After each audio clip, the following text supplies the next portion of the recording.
9 guests Johnny Carson found creepiest. For 30 years, Johnny Carson welcomed over 22,000 guests to The Tonight Show couch. From Hollywood legends to political figures, from comedy icons to everyday people with unusual talents, Carson interviewed them all with his trademark blend of charm, wit, and genuine curiosity. But not every Tonight Show interview went smoothly. Behind Carson's affable on-air persona was a keen observer of human behavior, a man who could instantly sense when something wasn't quite right with a guest. While Carson maintained his professional demeanor regardless of the situation, those who knew him well could detect subtle shifts in his body language, timing, and energy when certain guests made him genuinely uncomfortable. Johnny had this amazing ability to maintain his composure on camera no matter what was happening, revealed a longtime Tonight Show producer who worked with Carson for over a decade. But backstage, he would occasionally admit that certain guests had genuinely unsettled him. Not because they were difficult or combative, Carson could handle that,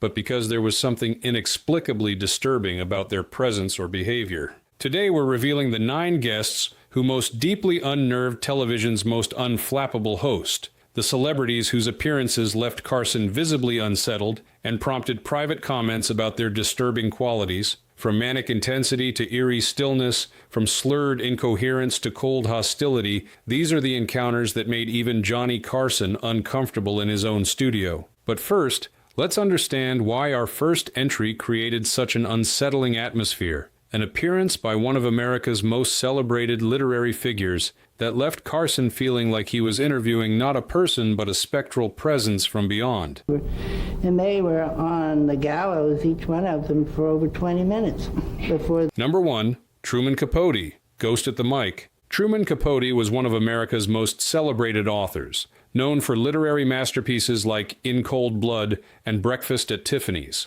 His distinctive voice and eccentric persona had made him a talk show staple throughout the 1960s and early 1970s. But as Capote's struggles with addiction worsened, his appearances on The Tonight Show took an increasingly disturbing turn that genuinely unsettled Carson. Capote in his later years had this quality that Johnny found deeply unnerving, explained a director who worked on several of Capote's Tonight Show appearances. He would speak in this wispy, barely audible voice, trailing off mid-sentence into these long pauses, then suddenly continue as if no time had passed. Johnny said it was like trying to interview a ghost who kept fading in and out of our dimension. During one particularly disturbing appearance in 1975, Capote arrived visibly intoxicated and launched into rambling, disconnected monologues about death, celebrity secrets, and paranormal experiences. Rather than the witty, gossipy guest Carson had expected, Capote projected an almost otherworldly quality that created palpable tension in the studio.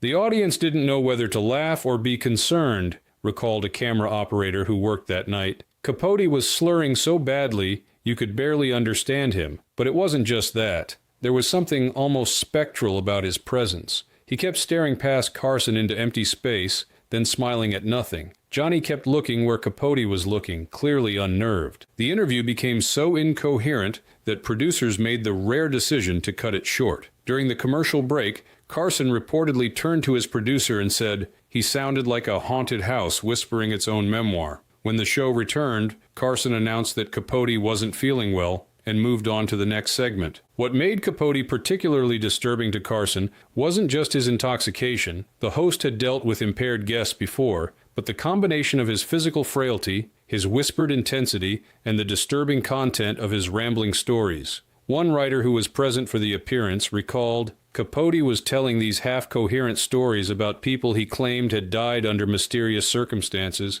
then giggling softly. Johnny kept trying to lighten the mood, but Capote would just stare at him with this unsettling smile and whisper, "You don't really believe that, do you, Johnny?" While Carson maintained his professional demeanor throughout the appearance, those who knew him well could see he was genuinely disturbed. A longtime associate recalled, after the show, Johnny said, "I don't mind difficult guests, but that was like interviewing someone who's halfway into the afterlife already." He was genuinely creeped out, which almost never happened. The experience was so unsettling that Carson temporarily suspended Capote from the guest list, not as punishment, but because the host found the experience so genuinely disturbing that he didn't want to repeat it. When Capote was eventually invited back years later, strict precautions were taken to ensure he was in better condition, but Carson reportedly remained wary throughout the interview. Ich weiß jetzt, ich habe Sie zu schnell unterbrochen, das war meine Schuld. Aber ich weiß jetzt, was ich Sie... Number 2. Klaus Kinski, Wild-Eyed Rage. German actor Klaus Kinski was known for his intense performances in films like Werner Herzog's Aguirre, The Wrath of God, and Nosferatu the Vampire. His volcanic temperament and unpredictable behavior were legendary in the film industry. When Kinski appeared on The Tonight Show in the late 1970s to promote a new project, Carson encountered a level of manic intensity that left him genuinely concerned for everyone's safety. From the moment Kinski walked on stage, there was this crackling, dangerous energy, remembered a stage manager who was present that night. He had these wild, bulging eyes that never blinked, and he was literally trembling with some kind of internal rage. Johnny, who normally leaned toward guests, was actually leaning away from Kinski throughout the interview. What made Kinski's appearance particularly unsettling wasn't just his intensity, but the disconnection between Carson's questions and Kinski's responses. When asked about his recent film, Kinski launched into a rambling diatribe about art, religion, and the approaching apocalypse. When Carson attempted to interject with a lighthearted comment, Kinski fixed him with a stare so hostile that the audience audibly gasped. "We had security staff on high alert that night," revealed a producer who worked on the show. "We weren't sure if he'd finish the interview or flip the desk." During the commercial break, we actually discussed whether to end the segment early for safety reasons. Johnny was incredibly tense. I could see him calculating exactly how to handle this unstable person without setting him off. The interview continued with Carson maintaining a facade of calm while subtly creating physical distance between himself and Kinski. According to crew members, Carson later said it was the only time he had seriously wondered if a guest might become physically violent on air. Johnny told me afterward that he felt like he was sitting next to a bomb that could explode at any second, recalled Ed McMahon in a later interview. He said, "I wasn't conducting an interview so much as trying to prevent a public meltdown. I've never been so relieved to go to commercial." What particularly disturbed Carson was Kinski's eyes, which never seemed to blink and maintained an unnervingly intense focus throughout the segment. A camera operator who worked that night remembered, Johnny said later that looking into Kinski's eyes was like staring at an approaching storm. You could feel the destructive power building and knew something terrible was coming. The Kinski appearance became legendary among Tonight Show staff as the gold standard for disturbing intensity. For years afterward, whenever a particularly difficult guest was scheduled, producers would reassure Carson by saying, "At least it can't be worse than Kinski." No, I didn't win. I didn't win. I didn't lose either. There was no trial. There was nothing.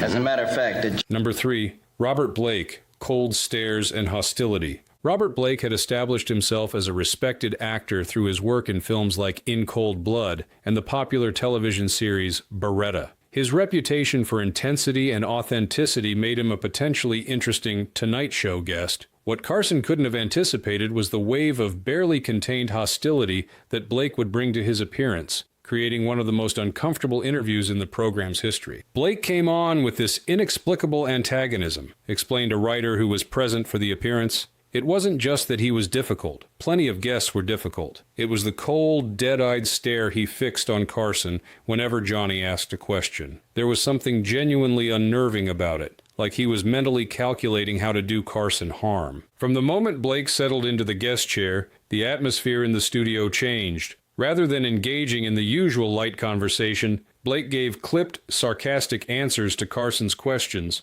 often challenging the premise or responding with a hostile, "Why would you ask me that?" When Carson attempted to use humor to diffuse the tension, Blake would stare silently for an uncomfortably long time before dismissing the joke with a curt remark. "The air just went dead in the studio," recalled a stagehand who witnessed the exchange. "The audience stopped laughing. The band looked uncomfortable. It felt like he wanted to fight, not talk." Johnny kept trying different approaches, sincere questions, light banter, but Blake just sat there radiating this cold anger. What made the appearance particularly creepy wasn't just Blake's hostility, but the contrast between his controlled exterior and the sense of barely contained rage beneath the surface. A camera operator who worked that night remembered there was something deeply unsettling about how still he was. He barely moved, barely blinked, just stared at Johnny with these dead eyes while speaking in this eerily calm voice that didn't match the hostile content of what he was saying. Carson, drawing on all his professional experience, maintained his composure throughout the segment, but those who knew him well could see subtle signs of his discomfort: a tighter smile, a tendency to consult his note cards more frequently than usual, and a physical posture that created maximum distance between himself and Blake. Johnny told me afterward that he felt like he was being studied rather than having a conversation, revealed a producer who spoke with Carson after the show. He said, "I don't mind if someone doesn't like me, but Blake wasn't just unfriendly. He was observing me like a specimen. I felt like I was being sized up by a predator." The experience was so unsettling that Carson made sure Blake wasn't booked again during his tenure as host. Years later, when Blake became embroiled in legal troubles, Carson reportedly remarked to a colleague, "I'm not surprised. There was something genuinely disturbing about that man's energy. I've rarely felt so relieved to end an interview." A Milago fool, treat me mean and cruel, but love me.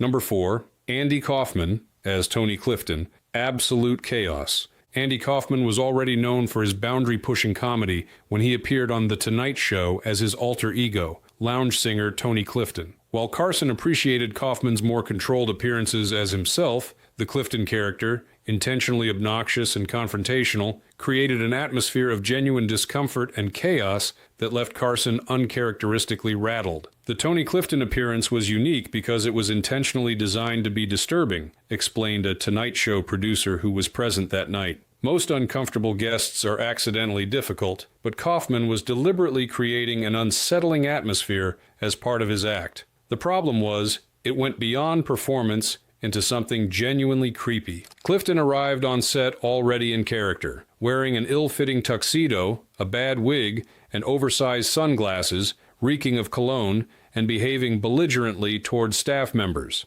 From the moment he sat down, he violated every unwritten rule of Tonight Show etiquette, interrupting Carson repeatedly, insulting Ed McMahon, making crude remarks about female staff members, and refusing to follow any of the conversational cues that typically structured the show's interviews. It wasn't just that Clifton was obnoxious, recalled a writer who witnessed the appearance. There was something genuinely unsettling about watching someone who refused to break character even when things were clearly going off the rails. Carson would try to establish some kind of normal conversation, and Clifton would respond with this disconcerting non sequitur delivered in that grating voice. You couldn't tell if Kaufman was in control of the character or if the character had somehow taken over. The segment reached its breaking point when Clifton, apparently dissatisfied with the band's accompaniment to his intentionally terrible singing, threw a glass of water toward musical director Doc Severinsen. At that point, Carson took the extremely unusual step of walking off his own set, leaving Ed McMahon to handle the increasingly chaotic situation. Johnny never walked off. "That's how disturbed he was," explained a stage manager who was present. When he left, Clifton actually got worse, refusing to leave the stage when the commercial break came. Security had to physically remove him while he shouted obscenities. It was beyond uncomfortable. It was like watching someone have a psychotic break, except you knew on some level it was an act, which somehow made it even more disturbing. When Carson returned after the commercial break, he was noticeably tense, a rare crack in his typically unflappable demeanor. According to staff members, he later expressed that what disturbed him most wasn't Clifton's obnoxious behavior, but the total commitment to the character, regardless of consequences. Johnny told us afterward, "I've dealt with drunks, egomaniacs, and people having meltdowns, but there was something genuinely unsettling about someone who refuses to acknowledge reality," remembered a longtime associate. He said it was like talking to someone who exists in an entirely different universe with different rules. That level of commitment to chaos creeped him out. The aftermath was swift and decisive. While Kaufman himself remained welcome on the show and made several subsequent appearances as himself, Carson personally requested that the Clifton character be permanently banned. As one producer put it, Johnny could handle difficult, but he couldn't handle disturbing, and Clifton crossed the line from difficult to genuinely unsettling. Number 5. George Jessel, racist relic. George Jessel was an old-school vaudeville performer and film producer whose career stretched back to the early days of the 20th century entertainment. By the time he appeared on The Tonight Show in the early 1970s, he was in his 70s and represented an entertainment era that had long since passed. What Carson couldn't have anticipated was how Jessel's appearance would create one of the most uncomfortable moments in the show's history. Jessel came from an era of entertainment where racial and ethnic jokes were standard fare, explained a writer who was present for the appearance. But by the 1970s, those kinds of jokes weren't just unfunny, they were appalling. Carson, who prided himself on keeping the show current and respectful,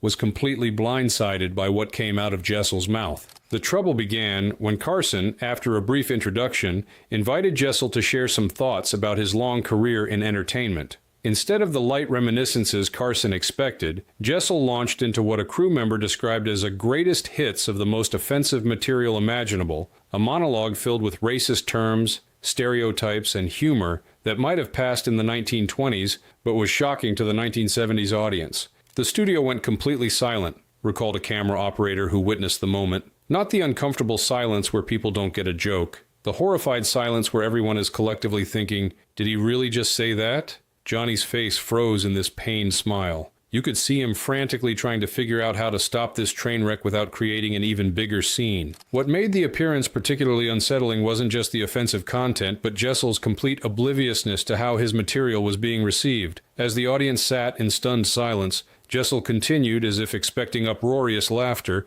occasionally looking confused when it didn't come. Carson was trapped in an impossible situation, noted a producer who was in the control booth that night. If he directly confronted Jessel about the offensive material, it would create an on-air confrontation with an elderly man. If he laughed it off, he would seem to be endorsing these horrific views. If he abruptly cut the segment, it would be awkwardly obvious why. He was visibly uncomfortable in a way I'd never seen before. Carson's solution was to cut to a commercial much earlier than planned. When the show returned, Jessel had been replaced by the next scheduled guest. According to staff members, Carson was uncharacteristically upset backstage, telling his producer, "That was not what this show is about. That kind of thing is never happening again on my watch." While many difficult guests were eventually invited back after a cooling-off period, Jessel was permanently removed from Carson's guest list. The incident prompted the show to implement more thorough pre-interviews, particularly for guests from earlier eras of entertainment. What disturbed Johnny most wasn't just the offensive content,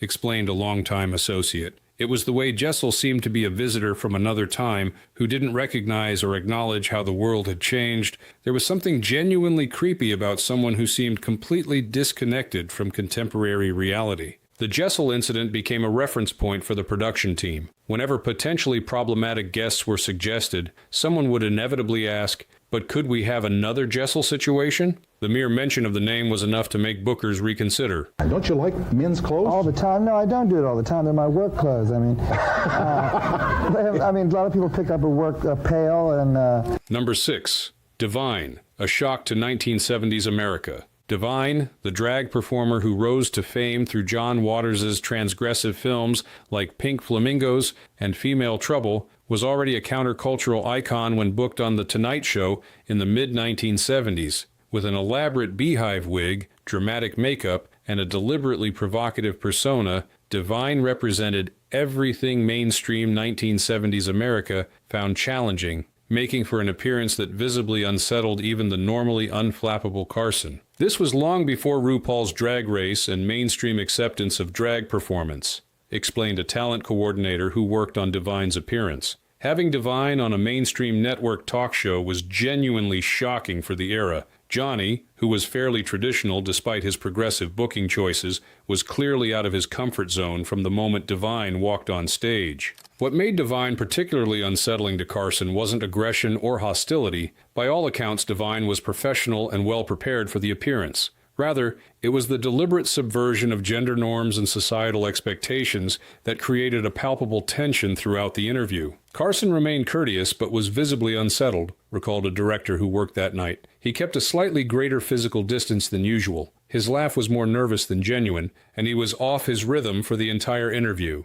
You could tell he was struggling to find the right approach. Should he treat Divine as a serious artist? As a novelty? As a provocateur? He never quite figured it out. The studio audience's uncertain reaction added to the uncomfortable atmosphere. Some laughed nervously, others sat in confused silence, and network censors were on high alert for any content that might violate the era's strict broadcast standards. This created a strange energy that Carson, normally so in control of his environment, struggled to navigate. Johnny was caught between his responsibility to make guests feel welcome and his obvious personal discomfort, noted a writer who was present. He kept glancing at Ed McMahon like he was silently asking for help. When Devine made references to John Waters' films, which were famously transgressive, Johnny had no frame of reference. He clearly had no idea how to respond to mentions of the infamous scenes that had made Devine famous. While Carson maintained professional courtesy throughout the segment, those who knew him well could see his relief when the interview concluded. A producer later recalled, "As soon as the cameras stopped, Johnny turned to me and said, 'Well, that was certainly something different for the folks in Omaha tonight.' It was his polite way of saying he'd been completely thrown off balance." What makes Devine's appearance particularly significant is how it highlighted Carson's struggle to bridge the gap between his Midwestern sensibilities and the rapidly changing cultural landscape of the 1970s. Despite his discomfort, he never treated Devine disrespectfully, a testament to his professionalism, even when genuinely unsettled. The Devine interview became something of a watershed moment for The Tonight Show, demonstrating that Carson was willing to feature guests who challenged conventional boundaries, even when they clearly made him personally uncomfortable. As one staff member put it, Johnny might have been creeped out, but he never let his personal reactions get in the way of giving the audience something genuinely new and thought-provoking. The graveyard of ghost tales. I can't imagine anybody who could tell them any better. Would you welcome Mr. Vincent Price? Number 7. Vincent Price, theatrical and ominous. Unlike most entries on our list, Vincent Price was a frequent and welcome guest on The Tonight Show. The legendary horror film star brought a unique combination of sophisticated charm and theatrical menace that made for entertaining television. Yet even as Carson clearly enjoyed Price's company, crew members noticed that the host seemed genuinely unnerved by certain aspects of Price's dramatic persona. Price was one of Johnny's favorite guests, but there were moments when he genuinely gave Carson the creeps, explained a longtime Tonight Show producer. Vincent could be talking about something completely ordinary, cooking or art collecting, and then suddenly slip into that ominous voice he used in horror films. When he did, you could see Johnny physically recoil, even while laughing. What made Price's appearances uniquely unsettling was his ability to seamlessly transition between charming raconteur and sinister presence. During one memorable segment, Price was invited to read Edgar Allan Poe's The Raven, with the studio lights dimmed and candles providing atmospheric lighting. As Price's voice grew increasingly intense, cameras caught Carson's genuinely disturbed reaction. Johnny later said that for a few moments during that reading, he completely forgot they were on a television set, recalled a director who worked on the segment. He said Price's voice seemed to physically change the temperature in the room. After the show, he joked, "I think Vincent actually summoned something during that performance. Did anyone else feel a presence in the studio?" Carson often noted that Price made even compliments sound like death threats, an observation that contained a kernel of truth about the actor's unsettling vocal quality. During one appearance, Price brought Carson a gift, a mounted taxidermy bat in a small display case. Carson's reaction was a complex mixture of politeness, genuine interest, and visible discomfort as he handled the preserved creature. Johnny had a real fascination with Price, but also a genuine unease around him, noted a writer who worked on several of Price's appearances. It wasn't that he disliked Vincent, quite the opposite, but there were moments when Price would fix him with this intense stare or lower his voice to deliver some dramatic line, and Johnny would get this look like he was thinking, "Is he still acting, or should I be worried?" What made the dynamic particularly interesting was how aware Price seemed to be of his effect on Carson. He would deliberately play up his macabre persona, sometimes bringing prop spiders or rubber bats that he would suddenly produce to startle Carson. These moments created a playful tension that audiences loved, but that genuinely tested Carson's composure. There was one appearance where Price was discussing a horror film he'd recently completed, remembered a camera operator. He was describing a particularly grisly scene and suddenly reached out and grabbed Carson's wrist while speaking in this chilling whisper. Johnny literally jumped in his chair. Afterward, he told us, "For a second there, I thought Vincent was actually going to bite me." Price's ability to unnerve Carson while remaining one of the show's most beloved recurring guests highlights an important aspect of Carson's psychology. The host could appreciate and even enjoy being occasionally unsettled when it was part of a performance by someone he respected, a very different reaction from his response to guests who were unintentionally disturbing. As Carson himself once remarked after a particularly theatrical Price appearance, "Vincent is the only person who can terrify you and make you hope. He comes back to do it again soon." Through the books, right? Absolutely. And my father and mother also. And the drinking.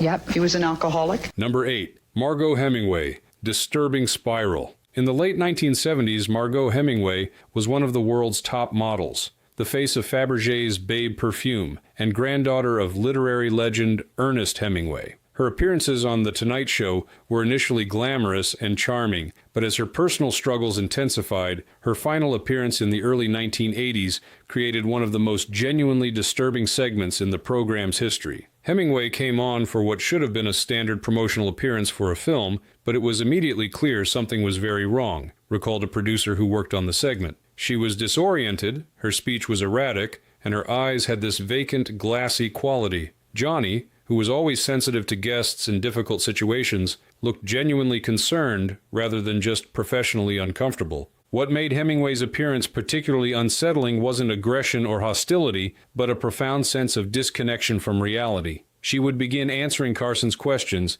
then trail off mid-sentence, staring into space for uncomfortably long periods before suddenly returning to the conversation with no acknowledgement of the lapse. At other moments, she would respond to questions Carson hadn't asked, creating an eerie sense that she was participating in an entirely different interview than the one actually taking place. Carson kept trying to find solid ground, explained a writer who was present that night. He'd ask simple, straightforward questions, hoping for coherent responses, but Hemingway would answer with these rambling, disjointed statements that made no logical sense. You could see Johnny becoming increasingly concerned, not annoyed or impatient, but worried for her as a person. The audience's reaction amplified the disturbing atmosphere. Instead of laughter or engaged attention, the studio fell into uncomfortable silence, broken only by occasional nervous coughs. Carson, normally so adept at managing audience energy, seemed unable to break through the discomfort that had settled over the room. Johnny gave shorter and shorter responses as the segment continued, noted a director who worked that night.